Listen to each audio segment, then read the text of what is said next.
IBN 7 बना तीसरा सबसे ज्यादा देखा जाने वाला हिंदी न्यूज चैनल। IBN 7 हौसला है।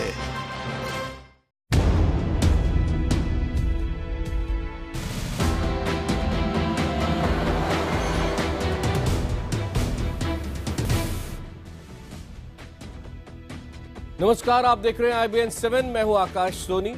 इंडिया 9 बजे में आज किसानों के मन की बात। बारिश से बर्बाद किसान देश के प्रधानमंत्री नरेंद्र मोदी से क्या कहना चाहता है। ऊंट के मुंह में जीरा डालने मात्र है। 9,000 प्रति हेक्टेयर के हिसाब से जो मुआवजा दिया जाता है उससे किसान की 2 बीघा फसल भी वो पैदा नहीं कर सकता। ओलावृष्टि जो हुई है उसमें किसानों के काफ़ी नुकसान हुआ है। 80% तक फसलें नुकसान में गई हैं। इसके लिए किसानों के ऊपर जो बैंकों से ऋण का जो बोझ है वो हटाया जाए। जो सब्सिडी आती है किसान के लिए तो ढंग से सीधा किसान को मिल नहीं पाता है। उसमें बहुत तरह का मतलब प्रावधान हो जाता है, यहाँ जाइए वहाँ जाइए, किसान कहीं नहीं जा पाता है। किसान को समय पर न खाद मिल पाती है और न बीज और न सिंचाई। जब बारिश हुई तो उस समय फसल बर्बाद हो जाता है। उसका बीमा होता है तो बीमा किसान को नहीं मिल पाता है। उस ऑफिस से उस ऑफिस जाइए, उस ऑफिस से उस ऑफिस जाइए। किसान का जो फसल वाला जमीन ही आप ले लेंगे तो किसान खाएगा क्या? इसके बदले में आप क्या देंगे? क्रॉप इंश्योरेंस स्कीम जो है पूरे इंडिया में तकरीबन लागू हुई है, लेकिन हमारा जो ये कश्मीर JNK है उसमें इन्होंने कभी इसकी तरफ कोई तवज्जो नहीं दी। किसान के लिए कम से कम कृषि का जो ऋण है वो बिल्कुल आसान किस्त में उनकी रिकवरी हो, उनका ब्याज रेट और कम किया जाए। जिस किसान को बैंक का ऋण वापिस करना था उस ऋण में छूट होनी चाहिए, क्योंकि अनाज बर्बाद हो गया तो ऋण वापिस नहीं दे सकते हम। इलेक्शन टाइम उन्होंने कहा था कि 15-15 लाख रुपए हर खाते में आएंगे, वो अभी तक नहीं आए। स्वामीनाथन रिपोर्ट के बारे में उन्होंने बोला था, अभी तक लागू नहीं हुई। बीज बहुत महंगे हैं तो ये सस्ते होने चाहिए, क्योंकि हमें लाभ कम मिलता है, महंगाई ज़्यादा है। मेहनत मजदूरी के लिए कुछ होना चाहिए पेट के लिए। आप सोचते हैं कि बच्चे भी कौन किसी को कुछ देता है, बुजुर्गी का तो बहुत वक्त खराब होता है। तो सारे दिन काम करती हूँ खेत में और कोई फायदा नहीं है। खाद भी महंगा, बीज भी महंगी है, डीजल भी महंगा है, सारा सौदा महंगी है। पेट्रोल डीजल के भाव कम हुए, हमारी हर चीज महंगी हुई। रेलवे से लेके तो हमारा खाद, मटेरियल, बीज सब 10% बढ़ा है, लेकिन इन्होंने हमारा बोनस भी गया और हमारी जो लागत मूल्य हो रही है उसके ऊपर भी बोनस भी खत्म हो गया।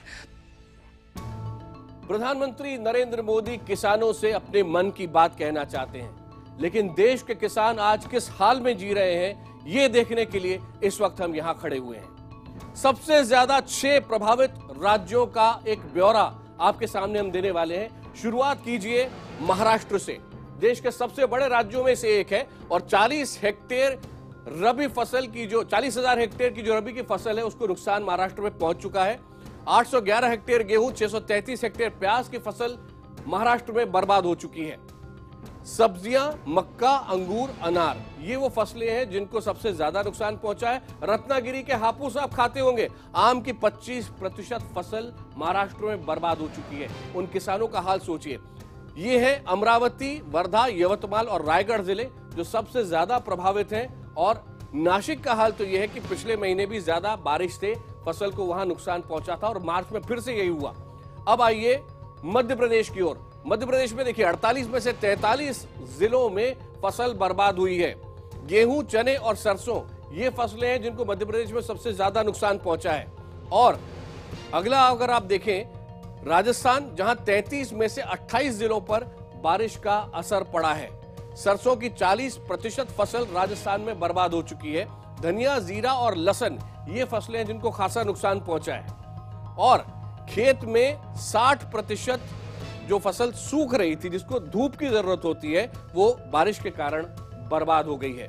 और राजस्थान में बारिश का 89 साल का रिकॉर्ड टूट चुका है। आगे बढ़ते हैं और अब आते हैं पंजाब की ओर। लुधियाना और जालंधर 2 ऐसे जिले जहां सबसे ज्यादा नुकसान पहुंचा है। जल्दी बोए गए गेहूं की जो 40 से 50% फसल है वो बर्बाद हो चुकी है। और जो देर से बोए जाने वाला गेहूं है उसमें 10 से 15% फसल पर असर पड़ा है। यह है पंजाब की स्थिति। अब आइए उत्तर प्रदेश की ओर, जहां गेहूं की 70% फसल बर्बाद हो चुकी है। उत्तर प्रदेश में आलू और सरसों की फसल को भी खासा नुकसान पहुंचा है। और कम से कम 2 किसानों के बारे में जानकारी आई है कि वो अभी तक खुदकुशी कर चुके हैं। किसान बेहद परेशान है उत्तर प्रदेश में। और गुजरात की स्थिति अगर आप देखें तो अमरेली, जो कि आम के लिए जाना जाता है, वहां आम की 10% फसल बर्बाद हो चुकी है। इसी तरह से जीरे और सरसों की फसल को भी गुजरात में खासा नुकसान पहुंचा है और राज्य में गेहूं की फसल भी खासी बर्बाद हुई है। तो ये 6 राज्य हैं देश के जहां पर पूरी स्थिति हमने आपके सामने रखी। एक आकलन ये है कि तकरीबन 10,000 करोड़ रुपए का कुल नुकसान किसानों को हुआ है और इसीलिए देश के किसान बहुत कुछ अपेक्षा कर रहे हैं प्रधानमंत्री नरेंद्र मोदी से।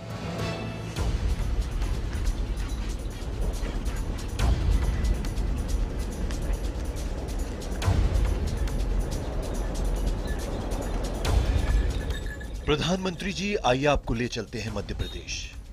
हम यहां इसलिए आए हैं क्योंकि इस राज्य को कृषि पैदावार के लिए 3 साल से कृषि कर्मण पुरस्कार मिल रहा है, लेकिन बेमौसम बरसात यहां के किसानों को खून के आंसू रुला रही है।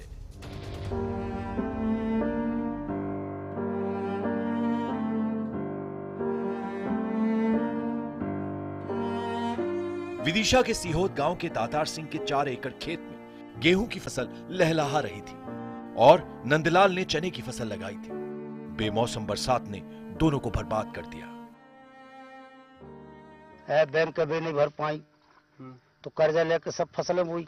अब अब जो कर्जा देना है काय में से देंगे, इस साल फिर बर्बाद हो। इस साल भी बीमा नहीं मिलो और आंसू मर गई साहब। आंसू देख के वो चले गए हैं। विधायक कांग्रेसी बन गया सोचती है तो कोई गोराई नहीं हो रही है, न हुए बुआल। बेचारे किसान के लिए ये गरीबी में गीला आटा है। देखने में गेहूं की ये फसल अच्छी लग रही है, लेकिन गौर से देखिए तो इस बाली में कोई दाना नहीं बचा है। सारे दाने ओले की मार से खेत के अंदर गिर चुके हैं। अब किसान के सामने बस एक रास्ता बचा है। अगर सरकारी मदद मिल गई तो किसी तरह साल गुजर जाएगी। नंदलाल और दातार सिंह को मुआवजे का इंतजार है, लेकिन इस गांव में अब तक पिछले साल बर्बाद हुई फसल की ही बीमा राशि नहीं मिली है। प्रधानमंत्री जी, सुनिए मुआवजे के बारे में क्या कह रहे हैं किसान और क्या कहते हैं सरकारी अफसर। देने के बाद भी उन लोगों ने हमारी बिल्कुल कुछ नहीं सुनी। और सुषमा स्वराज जी ग्यारसपुर में आई थी और उन्होंने मंच पे 1000 किसानों के सामने ये कहा था कि हम मुआवजा सब किसानों को देंगे। जो गांव छूट गए उन्हें भी डबल से मुआवजा मिलेगा, मगर आज तक कोई मुआवजा नहीं आया। जो पिछली साल ओलावृष्टि हुई थी, उस ओलावृष्टि के हिसाब से करीब 107 करोड़ रुपए का राशि जो है किसानों को बांटी जा चुकी है। उनके खाते में 107 करोड़ रुपया खातों में जा चुकी है पिछले साल की, और वो लगभग सभी खातों में पहुंच गई और अब ऐसी कोई शिकायत नहीं कि कहीं पे राशि नहीं पहुंची। लेकिन जो आंखों देखी है, भला उससे कैसे मुंह मोड़ा जा सकता है। मध्य प्रदेश ही नहीं, गुजरात, राजस्थान, हरियाणा, पंजाब, उत्तर प्रदेश, बिहार और महाराष्ट्र, हर जगह रबी की फसल बर्बाद हो गई है। राज्यसभा में दिए गए खुद सरकार के बयान के मुताबिक रबी फसलों के तहत 535.35 लाख हेक्टेयर में अनाज बोया गया था। 79.34 लाख हेक्टेयर तिलहन की बुआई हुई, लेकिन बेमौसम बरसात से करीब 27 लाख हेक्टेयर फसल बर्बाद हो गई। अनुमान है कि इससे अनाज की पैदावार में करीब 3.2% की गिरावट आएगी। ये शुरुआती अनुमान है, पूरी तस्वीर और भयानक हो सकती है। लेकिन प्रधानमंत्री जी, आप तो जानते ही हैं, किसान आंकड़ों को नहीं, एकड़ और बीघा में बर्बाद हुए अपने खेतों को देखता है। और यकीन मानिए प्रधानमंत्री जी, जब फसल बर्बाद होती है तो किसान को लगता है कि उसने जिसे पाला पोसा वही साथ छोड़ गया है। जिंदगी बेमतलब लगने लगती है। अब तो क्या मेरे पास एक ही रास्ता है सर, एक तो ये जमीन बेचने की, नहीं तो फांसी लेने की। प्रधानमंत्री जी, ये किसी किसान की धमकी नहीं है, किसान सचमुच मर रहे हैं। आइए आपको महाराष्ट्र के जालना जिले के आंतरवाला गांव की अलका खरात से मिलाते हैं। उनके पति कुंडलिक खरात ने खेत में ही खुदकुशी कर ली। उनके 3 बच्चे थे, कर्ज बहुत था। लगातार 3 साल से सूखे और बारिश से फसलें बर्बाद हो रही थी। कुंडलिक पत्नी और बच्चों को उनके हाल पर छोड़ गए। अब पेट भरना और इज्जत बचाना दोनों मुश्किल है। कहाँ जाऊंगी, एक औरत कहाँ जाती है पैसा मांगने के लिए। कोई भी आदमी की तरफ गई तो आदमी काने नजर से देखते हैं, उसी के वास्ते मैं कहाँ जाती नहीं पैसा मांगने के लिए। जैसा चलता वैसा चलती हूँ। प्रधानमंत्री जी, किसान की विधवा अलका देश की बेटी है। खेतों में अन्न उपजाने वाली मदर इंडिया है। किसानों के इन भूखे बच्चों को बचा लीजिए, बर्बाद हो रहे किसानों को बचा लीजिए, कहीं मदद आते आते देर न हो जाए। मध्य प्रदेश से मनोज शर्मा के साथ महाराष्ट्र से दिनेश मौर्य, IBN 7।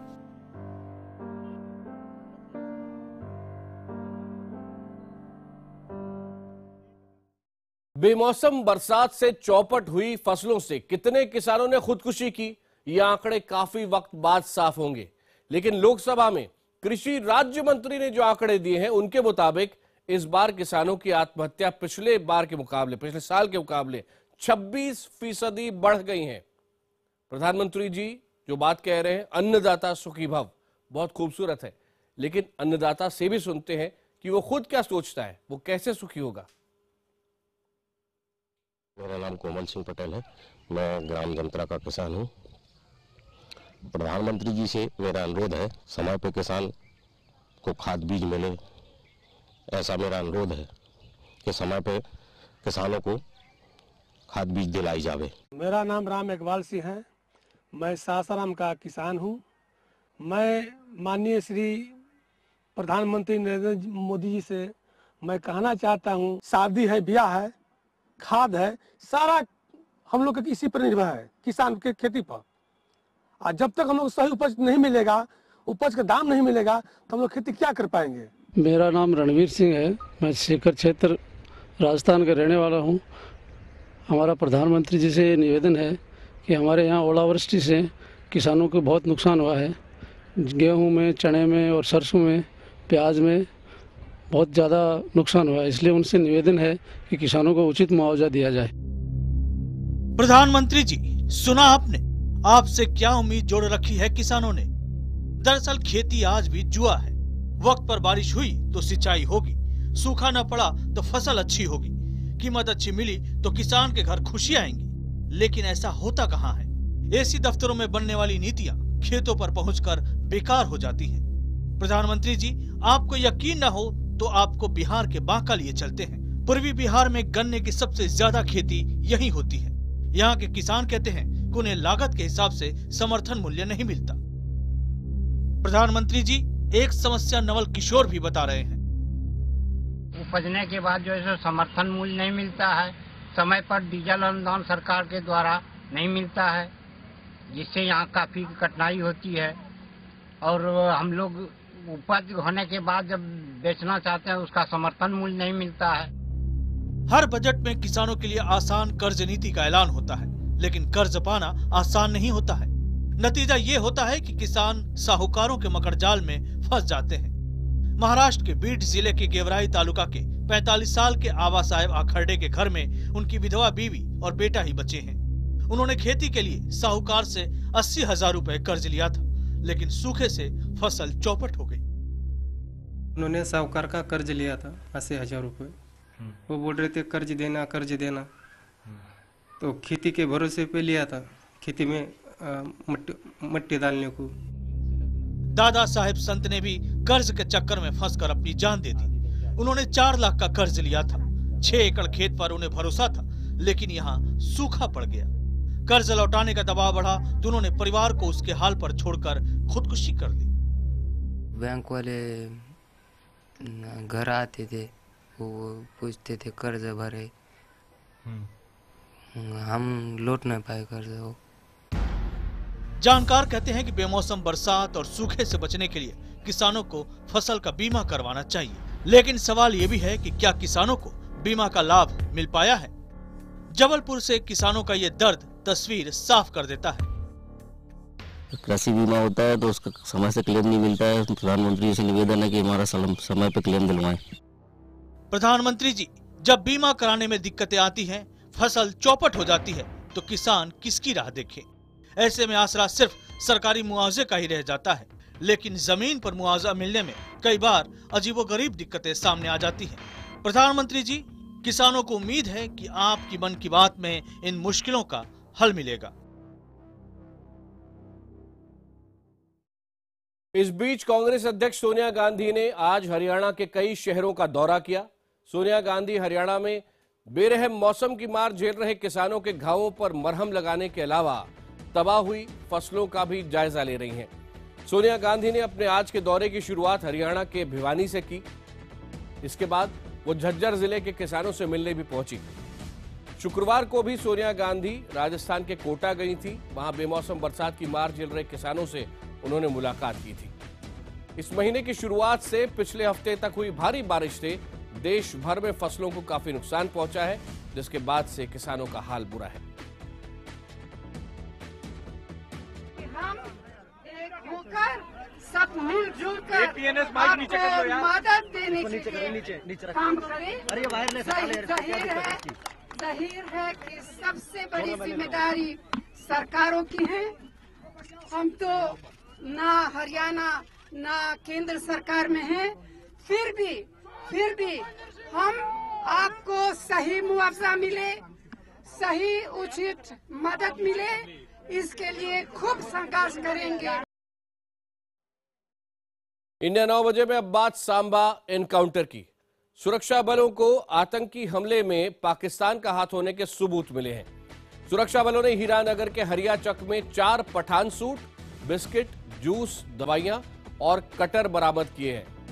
कहा यह जा रहा है कि इन्होंने अपने पठान सूट पाकिस्तान से इस तरफ आने के बाद बदले और भारतीय फौज की यूनिफॉर्म पहनी, और ये सारा सामान हमले में मारे गए आतंकियों का है, जो आपको हम बता रहे हैं।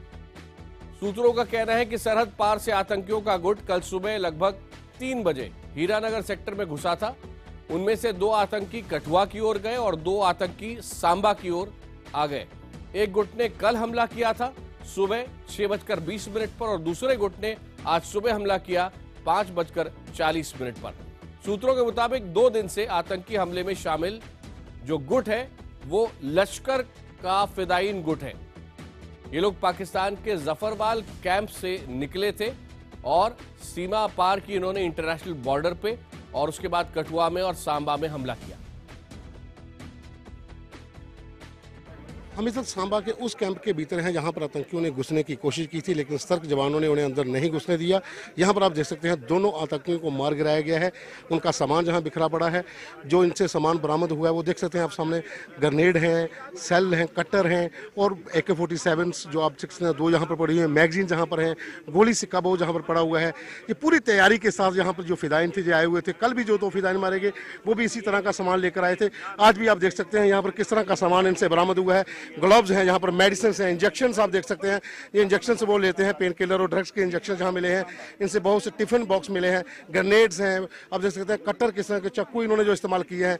2 AK-47 जिसमें UBGL लगा हुआ है, मैगजीन्स बहुत सी हैं, बहुत सा सामान, पिस्टल मैगजीन है, बहुत सा सामान इनसे मिला हुआ है। माना जाए तो ये दोनों जो ग्रुप थे आतंकियों, जो कल वहाँ पर एक हुआ था, एक यहाँ पर आज जहाँ पर जो इंसिडेंट दोनों हुए हैं, उसमें 4 आतंकी जो मारे गए हैं, पूरी तैयारी के साथ है कि किसी न किसी तरीके से सेना कैंप के भीतर घुसकर यहाँ पर काफ़ी नुकसान करवा सकें। लेकिन जो सेना के जवान जहाँ पर सतर्क थे, उन्होंने उनकी पूरी जो प्लानिंग थी उसको विफल कर दिया और दोनों आतंकियों को वहाँ पर यहाँ पर मार गिराया गया। सुबह यहाँ पर जब ये मिलिटेंट अटैक हुआ तो उस समय जवान जो सतर्क थे और सुबह से लगभग 10 घंटे की जो मुठभेड़ चली है, सेना कैंप के बाहर ही इनको रोके रखा, होल्ड करके रखा और वहीं पर दोनों आतंकियों को सेना ने मार गिराया है।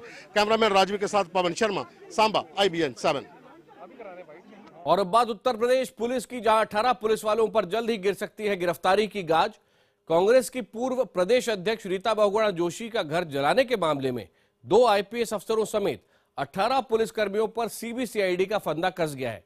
2009 के इस मामले में कार्रवाई के बाद अब यूपी में सियासी उबाल आता भी नजर आ रहा है। वर्दी वाले निकले गुनहगार, 18 पुलिस वालों पर FIR, 6 साल बाद घेरे में पुलिस। लखनऊ में कांग्रेस नेता रीता बहुगुणा जोशी के घर में लगी आग की ये तस्वीरें कुछ पुरानी जरूर हो गई हैं, लेकिन इनकी तपिश अब 18 पुलिस वालों को झुलसाने वाली है। जी हां, 2009 में रीता बहुगुणा जोशी के घर आगजनी के मामले में CBCID ने 18 पुलिस वालों पर FIR दर्ज कराई है। इन आरोपियों में फिलहाल सीतापुर में पुलिस प्रशिक्षण केंद्र में बतौर IG तैनात प्रेम प्रकाश भी शामिल हैं। प्रेम प्रकाश तब लखनऊ के DIG हुआ करते थे। उन पर कानून व्यवस्था संभालने की जिम्मेदारी थी, लेकिन CID की रिपोर्ट कहती है कि खुद प्रेम प्रकाश ने आग लगाने वालों को मदद की। गलत लोगों को उस घटना में लिप्त होना बता के जेल भेजा गया है, ये आरोप है। विवेचना भी सीबीसीआईडी द्वारा किया जा रहा है। जांच एजेंसी ने 2 आईपीएस अफसरों समेत कुल 18 पुलिस वालों के खिलाफ कई धाराओं में केस दर्ज कराया है। इसमें सरकारी पद का दुरुपयोग करने, साजिश रचने, हमलावरों की मदद करने और साक्ष्य छिपाने का मामला दर्ज किया गया है। ये घटना 15 जुलाई 2009 को तब हुई थी जब रीता बहुगुणा जोशी ने कांग्रेस प्रदेश अध्यक्ष रहते हुए तत्कालीन मुख्यमंत्री मायावती के खिलाफ एक आपत्तिजनक बयान दे डाला था। इस घटना के बाद जोशी को हालांकि गिरफ्तार कर लिया गया था, लेकिन मायावती के समर्थकों ने जोशी के घर पर धावा बोलकर उनके घर में आग लगा दी थी। रीता बहुगुणा जोशी ने इस कार्रवाई पर हालांकि खुशी जाहिर की है, लेकिन उनका आरोप है कि मायावती और मौजूदा डीजीपी एके जैन समेत कुछ असरदार लोगों को अभी भी बचाया जा रहा है। जहां मुझे संतोष है कि आखिरकार एक चार्जशीट फाइल हुई है, लेकिन आप खुद विचार करें कि इस चार्जशीट को आने में 5 साल लग गया और इसमें भी 2 बार मुझे उत्तर प्रदेश सदन में आवाज उठानी पड़ी। सीबीसीआईडी जांच में दोषी पाए गए पुलिसकर्मियों से जब IBN-7 ने उनका पक्ष जानने की कोशिश की तो आईपीएस प्रेम प्रकाश ने कुछ भी बोलने से मना कर दिया। इस चर्चित घटना की सीबीसीआईडी रिपोर्ट आने के बाद यूपी में सियासी उबाल आ गया है। बीजेपी ने इस घटना के लिए बीएसपी पर हमला बोला है। वो एक सम्मानित, एक प्रतिष्ठित दल की अध्यक्ष रही हैं, महापौर रही हैं और तमाम पदों पर रही हैं। मैं समझता हूं दल कोई भी हो, किसी भी राजनेता के साथ में अभद्रता बर्दाश्त योग्य नहीं है। ये लोकतंत्र का उपहास है। IBN-7 ने घटना के बाद ही 11 तस्वीरों की मदद से हमलावर पुलिस वालों के चेहरे उजागर कर दिए थे। साथ ही ये भी खुलासा किया था कि किस तरह बेगुनाहों को इस मामले में जेल भेज दिया गया। बहरहाल सीबीसीआईडी की FIR दर्ज होने के बाद इन 18 पुलिसकर्मियों के ऊपर गिरफ्तारी की तलवार लटकने लगी है। शलभ मणि त्रिपाठी, लखनऊ, IBN-7। इंडिया 9 बजे में आज इतना ही, लेकिन किसानों की व्यथा देश के सामने हम रखते रहेंगे। आज रात 12 बजे खास कार्यक्रम आप देख सकते हैं। साथ ही साथ मन की बात कल यानी रविवार को IBN-7 पर देखिएगा और सुबह 9:30 बजे भी एक विशेष कार्यक्रम आप देख सकेंगे IBN-7 पर। फिलहाल ब्रेक के बाद दनादन खबरें।